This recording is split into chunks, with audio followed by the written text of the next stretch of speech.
think I'm sort of at the stage where I'm realizing that day to day, Dex addresses the more physiological, neurochemical aspects of ADHD, but there's definitely a lot of things to process and unpack, things to learn and unlearn, and that's the real hard work, you know? I'm trying to figure out where to go from here. It's like, okay, I have my ADHD diagnosis, what now? So this video is like an attempt to confront a huge impairment that is caused by ADHD. A lot of people relate to being messy or disorganized or forgetful. When you have ADHD, you experience it to such an extreme that it has actual clinical significance and it becomes an impairment. But a really good way to begin addressing or confronting some of these impairments is to go through the aspect of ADHD that has impacted my life materially the most. I guess with that in mind, I wanted to now rank from least to most egregious the financial mistakes that I've made because of my previously undiagnosed ADHD and approximately how much that might have cost me. Starting from something light and easy, so to speak, is just forgetting what I already own: clothes, food, mainly food, toiletries. If I don't see it, I have no conception of the fact that I own it. I actually had to write on my list of things to declutter pasta. Every time I went to the store, I was like, I don't think I have any pasta, and I would buy more pasta. And I just have more pasta than any one person could ever eat. And I'm really glad that pasta is an item that you can very easily give to food banks, because I swear to God, pasta is not my main carb. I eat rice, so what the hell am I doing with all this pasta? I double up, buy too much of a thing, forget I have something, let it go to waste. It's not the worst, but I feel like it definitely adds up every time, and especially when it comes to food waste, it's definitely something that I prefer not to do, but I just find it so difficult.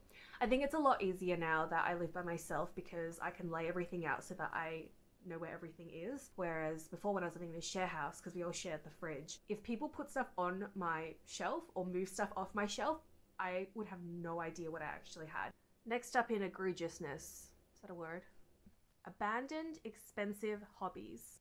You can see the evidence of some of this behind me. At the beginning of quarantine, I decided that I really need to do things with my hands, so I got all these coloring in books, like about $180 worth of coloring in books. And because of COVID, delivery was really delayed. So by the time everything came, I kind of didn't really have any interest in coloring in anymore. Now my favorite thing to do is just color in things to the point where I've used a lot of different colored pencils and they're all like a bit blunt, and then I get to sharpen them all. I like sharpening the pencils. This is like when you buy your kid a dollhouse and then it goes and plays in the box. $180 on coloring in books, unfortunately, isn't even the most that I've dropped on some random hyperfixation. It's just this thing where you like suddenly need to research everything and then blow all your money on this thing, and then by the time it comes, you're like, oh, I'm not interested in this anymore. I spent the other day making a spreadsheet about lamps and all my favorite lamps and the designers and manufacturers. It's fine to have interests, but not to the point where you're like not peeing or eating or drinking water or like doing anything because you're like, my body does not exist. All that exists is this spreadsheet of lamps that I must devote almost 24 hours to. Fortunately, most of the lamps that I was looking at aren't readily available. You know, you have to inquire at the manufacturer and then they like, you know, give you a quote and then they make it. So it's not like you can just like, you know, add to cart. Thank God. Thank God for that. Next is gacha or microtransactions. I love the dopamine hit. I just recently quit another mobile gacha game. I'm very proud of it. This isn't even a game where I spent a lot. Like I'm quite experienced now, but there are definitely games where I've spent much more. The last few, I didn't give you a real tangible number except for the 180 on coloring in books, which is small fish compared to some of the other hobbies like cameras. This camera, for example, expensive, but at least I'm using it, so I don't count it towards something I've wasted. The previous camera I had, I do count that. I sold it at a loss and I did not use it while I had it, so I don't mind selling things at a loss. It's always like I'm paying for the time that I've used the thing if it does depreciate in value. So many things. With the gacha games and mobile games in general and the microtransactions, I can probably say with great shame, but I want to admit this. I want to admit this. I want to confront this. I want to be open. When I told on my dad's this, he said, wow, I would never admit that to anyone, but that makes me feel kind of better. I'll just tell you so that you can feel better. I think in the span of 2-3 months, I spent over $2,000 on a game just through microtransactions alone. There's very much that sunk cost fallacy as well, because you sort of feel like, I've already spent this much on it. It's all dumb. I know this sounds really dumb. To anyone who has never gotten sucked into the mobile gaming trap, you probably think this is the stupidest thing in the world. It's just how those games are made. It's how they make their money. I don't think it's very ethical because it literally is just gambling anywhere, anytime on your phone. There's so many things where you're like, I know better, but you still do it.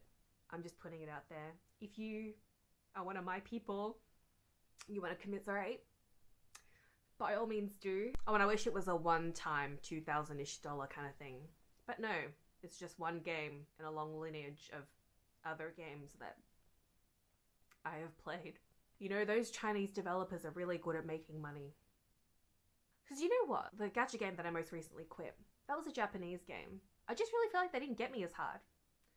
But those Chinese developers, I don't know what they put into their code. They must have like an actuary in there to like calculate what will compel someone to spend the most.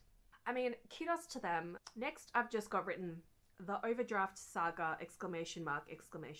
You have a lot of moments where like you come to a realization and you look back at a pattern of things that you do and keep on doing. I think it was maybe end of 2018, beginning of 2019, me and one of my dads, we sat down, we were like, we're gonna write goals, we're gonna do our budgets. And obviously he did all of it because he's a fucking Taurus with that ADHD. And then I was like, hold on, I need to change the battery. All right, we're back. And I think we're rapidly losing light, so I apologize. We're getting there. It's hard, but you know, we're trying. I'm trying. Where are we up to? I was looking through my bank statement to sort of see how much I spent on things. I do almost all my banking on my phone. I have my laptop out, and because I was on the desktop version, there was a bit more functionality. And so what I did was I searched through all my transactions. It was only like maybe a year or so because it didn't go that far back, and I think I had a previous account before that. This isn't even all my overdraft fees, but I ran the search for the word fee in the transaction history statement thing, and I got 87 hits. So say each fee is like $10. That's like $870. And that isn't even every overdraft fee I've paid for all time. And the reason I have so many overdraft fees is because, and this is going to be like the story of every financial mistake from here on out. It was me not realizing that I had ADHD, trying to game it like I was some neurotypical person who could barefoot investor their way into savings. So I made all these separate accounts where I was like, I'll have one account that's just for spending and I will transfer money into it whenever I want to spend money, but otherwise there's not going to be any money in it. There'll be a finite amount of money that I'll put in it and it will only be for spending, and then everything else is in my savings.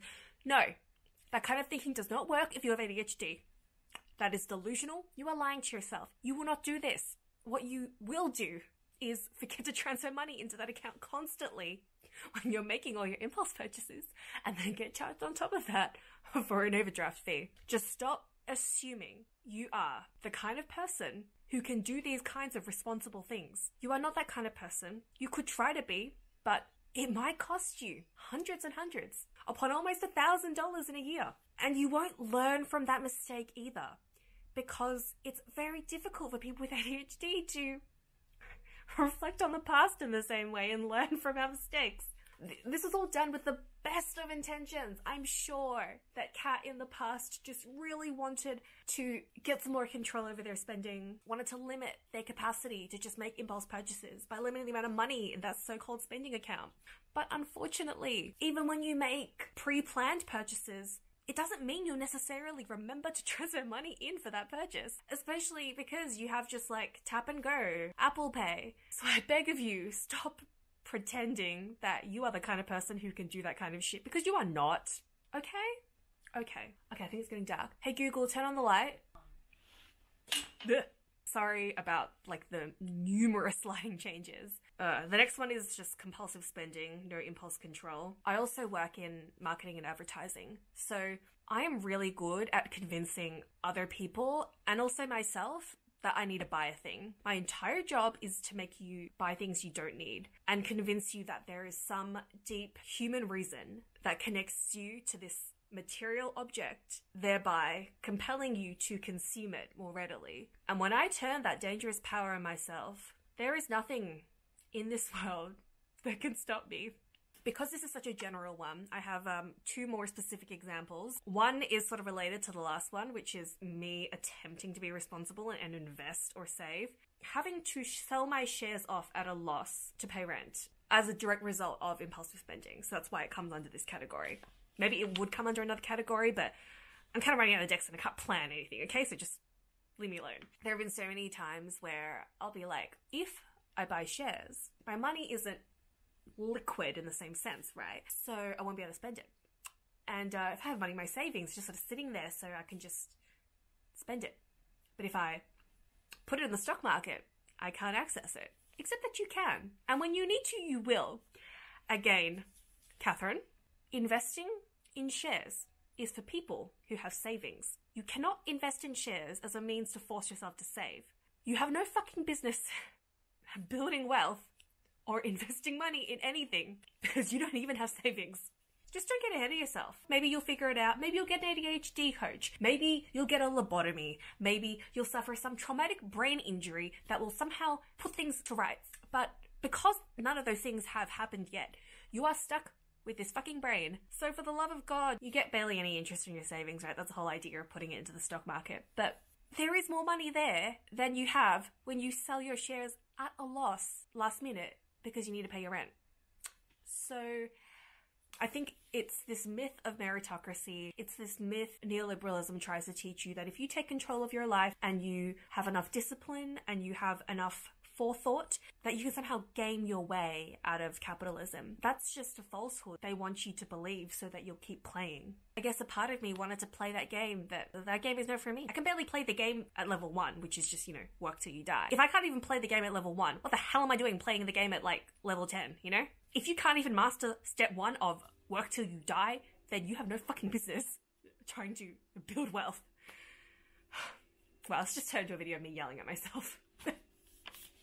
Another way that I've had to pay rent is to get a uni loan. And I was very lucky that I was at uni. I was very lucky that I could get an interest-free short-term loan. I've never, ever, ever not paid rent. I've always lived with other people. I never want to do that to anyone. Even if it means selling off my shares at a loss, even if it means getting a loan from my university, thank God, not from anywhere that's actually charging me interest, because that would fuck me out. Like, I can't have a credit card because I cannot be trusted. I don't trust you. I don't. Look at what you've done. So even if it means doing these things, I will do them because I cannot do that to someone else. Just because I'm bad at managing my money doesn't mean it should negatively impact someone else. But the reason why I had to get that uni loan in the first place is because I wanted something and I wanted it right now. Any normal, neurotypical person would be like, oh, I really want this thing, would impulsively get it, but they would have enough in them to be like, prioritization. Pay your fucking rent first. Me, I don't have that. I just don't have that chemical in my brain. Just too brain damaged. So I went and bought that thing. And then I spent the next few weeks paying off that uni loan, which was kind of just like saving up for the item anyway. I think I could have stopped myself? No. I'm just gonna be honest, I really don't think so. Going back to the clinical significance aspect of all these impairments is like, everyone has moments where they impulsively spend a bit too much, but when it gets to this level, that's when you know there's something wrong with you. Like, there's nothing wrong with you if you have ADHD. It's just wrong in this world. Alright, what are we up to? Things that come about due to just general neglect, such as not doing tax or following up on necessary medical and dental care. Not going to therapy for years and years and years. Probably losing feeling in the ends of my fingers from nerve damage because I didn't get my back looked at. Small cavities turning into almost needing a root canal because I lost track of time for approximately 6 years. I just don't understand how time works, especially because a lot of medical appointments, like going to get your glasses or whatever, they're like once yearly or twice yearly or something. And I just genuinely cannot keep track or even have the presence of mind to put it in my diary or calendar.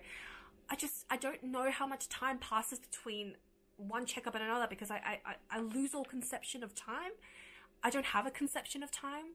I'm really trying to keep on top of those things because I am sort of starting to see like, wow, your health can really rapidly deteriorate and it's going to cost you a lot more to fix this thing in the long term if you don't address this now. The last one, I don't know why I called this one the most egregious. It's not being able to do work / find work / keep work. I think I see this as being the most egregious because it's the most against normative, neurotypical, capitalist functioning. It's against that whole trajectory that you're meant to go on. This like capitalist system that's not built for us. And it's really frustrating and it's really shameful and embarrassing.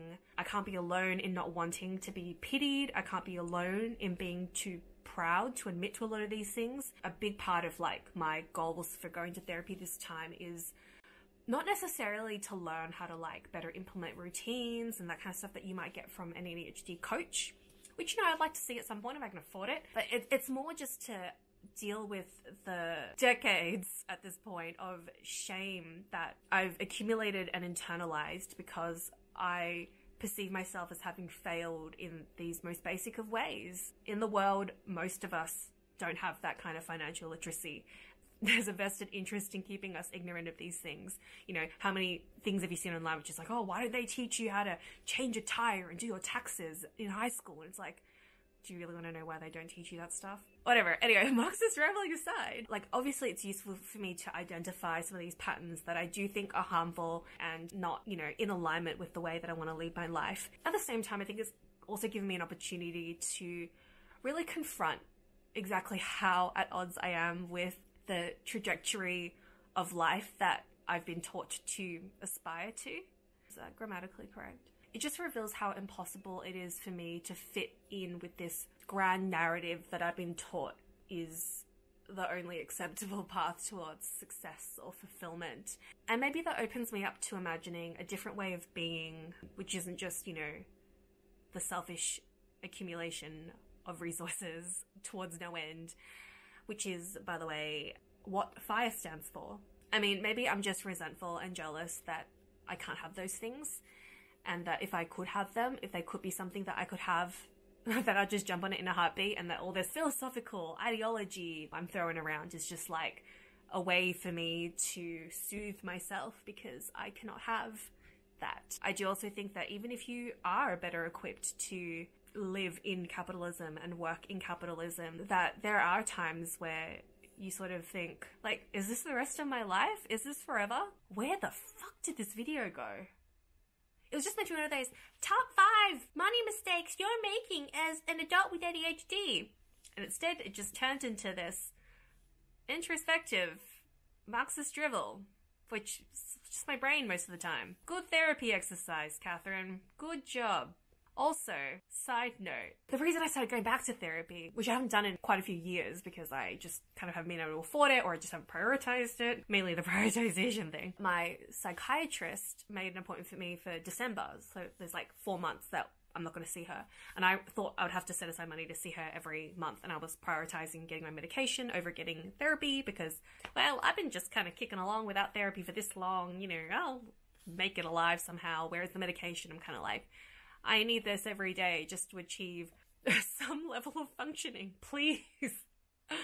So because I found myself with that chunk of money freed up, I thought I need to get some therapy. I need to get some therapy so bad because I'm not doing well. I mean, I'm doing okay, but I think that I could definitely be doing a lot better. And I just feel like everyone should get therapy anyway. Like without even thinking about it, I was totally like, yeah, I can totally get therapy. I can totally afford it. Except the thing is, my psychiatrist for one session costs more than what my psychologist costs. But I'm seeing my psychologist every week. So I was like calculating how much it would cost me to get therapy for like this month of September. And when I put it through, I was like, hang on a fucking second. It's costing me $1 bajillion. What the hell is this? Because for some reason I thought that one psychiatrist session a month would be equivalent to or more than 4 psychologist sessions per month. So, yeah, basically I don't think I can afford therapy, at least not every week. I may have miscalculated or, well, failed to calculate in the first place, more like. But that was meant to bring me onto things that I'm trying to do now to be better with my money. Now, I'm going to be realistic. I really don't think that I'm ever going to be that person who's able to build wealth. My brain just doesn't fit right. with the way things are. And that's not my fault. It's just that this world does not accommodate people like me. And I'm not alone in that. But there has to be some way that I can still find peace and fulfillment and happiness. I don't know what that is yet, but I need to hope. I need to have hope that I can. Because otherwise I will just die. That's like plan A and plan B. Plan A, find a way to live in this world. If not, plan B, I guess you'll just cark it. It's an opportunity also for me to think, why do I want those things? Or why do I think I want those things? What do I actually need to live and be well and happy? How might we imagine the world if it were different? What would the world be like if it was accommodating to more of us? If we could all find our place in it and live in it as we deserve to. I think that we all deserve to live and have basic rights and resources that aren't dependent on our ability to contribute to society. I don't think that a person who is no longer productive in society deserves to die. I hope no one else thinks that. Except there's no point hoping. I know a lot of people do think that if you aren't productive and if you aren't contributing, that you don't deserve to live, that you have no innate value as a human being beyond what you can pump back into the market. That's kind of a miserable thought, but it also kind of is the way it is.